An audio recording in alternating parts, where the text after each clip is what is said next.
Ey deve, мен сенің қатыныңмын бе eyдегідей деген адамдарға кебір мәселені айтуын тура көрдім. Ей деген сөз, сіз деген сылық сөз, сен деген сенек сөз. Бұл бар сөз бізде. Бірақ біз жұмыртқадан қыр іздебешіміз керек. Ей деген қайрылының бір мүшесі ғана. Екі тамға сөзді көтер албайсың ба? Бүгін үшінтіп арқандай, мен сенің қатыныңмын бе, мұнаңмын бе, сен мен дағы, сен дағы ешкім емеспіз. Текебірлікке жақпайды бұл.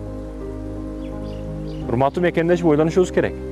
Айылыңды жүгүнү кантип көтөрөсүң? Семьяңды, мекениңди жүгүнү кантип көтөрөсүң? Эки кыска эйи сөзүн көтөрө албасаң. Сөздөр ар түрдүү. Англис тилде кээ бир сөздөр башкача, арабчада башкача, өзбекчеде башкача, кыргыз, тажик баары бир башкача бардыгы. Тажикте кээде өтө жакшы сөздөр бизге копол угулат, башкача угулат. Кээде ушул эле областтардын ичинде жакшы сөздөр башкага жаман, башкадагы жаман, башкага жаман. Айтор мындай жумурткадан кыр издеп эй деген бул кайрылуунун мүчөсү гана. Ey тоолор, ey зоолор, ey жаратылыш, ey көлдөр, ey балыктар, ey жаныбарлар. Бул кайрылуунун мүчөсү.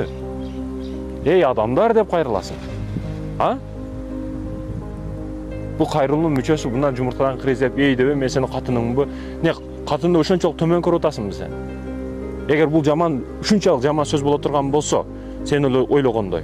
Анда эмне үчүн ушул жаман сөздү катыныңа карап көрөсүң? Катының адам эмеспи сен? Ачуым келет да, урматтуу мекендешим. Азыр кайрылып эй десең, неге эмес аңа, эй андай мындай дейт. Ойлонуш керек, кенен ойлонгонду билиш керек да, урматтуу мекендешим. Ушул жерден сенин сабатсыздыгың, нөл экендиги, копейка экендигиң өзүңдү далилдеп коюп атасың, эки сөздү көтөрө албагандыгың менен. Ойлонуш керек да, урматтуу мекендешим. Мындай болбойт да.